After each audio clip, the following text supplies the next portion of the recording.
Comment Janet Jackson Kabila bimina Panama Papers kuna. Boka kyango te. Toyoka kyango mebino bemisho bozo la kisa ba saper po bola lisa batupongi. C'est bien vieux. Ozo bouger bien neti ça perd penako. Janet Kabila sora ibimbongo toko la kisango te ba otimbela. Mokili mobimbela kisi masolo wana na ba chaîne na bango bino bola kisango te. Noto la kisango po anini. So ba congolais ba oki banga mwana ba obinga na Kabila te. Vas-y vieux. Mais tambola bien. Ça peut attendre bien. Keba morba manat. Ela. On comprend ce qu'on rôle na biso ba médias so ezarani. Tozala sous contrôle ya mende. Ministre des médias. Famille Kabila yi barambo borolobate. Ah, tikanga rôle na bino ça ya ko informer peuple congolais et non ko défendre bateau bazo piller mboka. Mais viens, famille Kabila zo contrôler tout, même ba médias sur le bible, ma menace grave. Bande ko bozo lukambongo poto sala ba élection. Botuna Janet.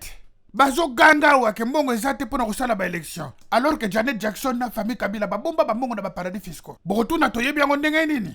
Ba journaliste monde entier ba sali enquête combat Janet et Bimi. PPRD Papers. Des centaines de milliards d'euros d'impôts partis en fumée, c'est donc une gigantesque affaire d'évasion fiscale en Europe que révèle un groupe de journalistes. Les journaux du monde entier ont parlé du LuxLeaks, ce système d'optimisation fiscale présumé. Le consortium international des journalistes d'investigation basé à Washington sort son nouveau rapport, Offshore Leaks.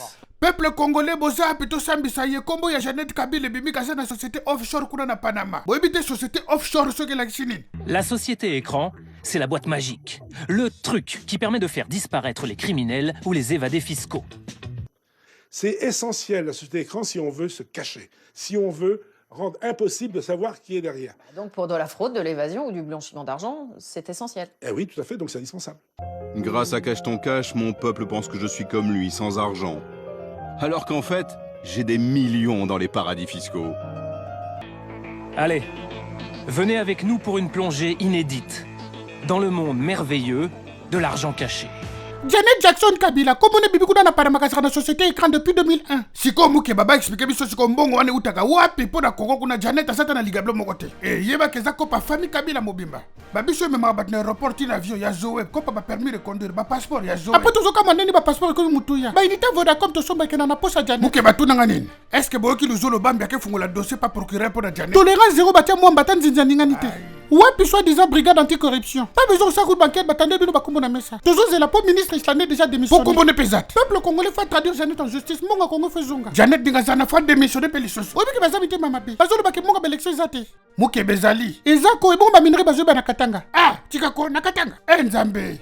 Wana nani wana na Katanga. Mais vie kasi maman sifat. Ah non, viens di melanga. Na Katanga kuna famille Kabila comme na ba mine personnel. Yango balobi il y a 5 ans Kabila zaki na 15 milliards de dollars. Wana kuna masolo Panama Papers na nebimite. To boule siko na 2016 akomi na combien? Moye wap. Peuple congolais bomoni. Yango bazoli ngolongwa te. Oh, soki to bengani bato wana te kozala pasi. Oh.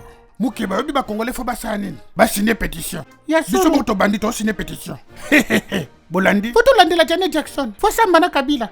To bandi pétition bobu kanate. Mais qu'est-ce que les babaotalote? Tikangam loba. Bon, vous comprenez, nous allons signer une pétition contre Janet Jackson Kabila d'avoir Bendaski la liconde de l'air du Congo. Debout Congolais.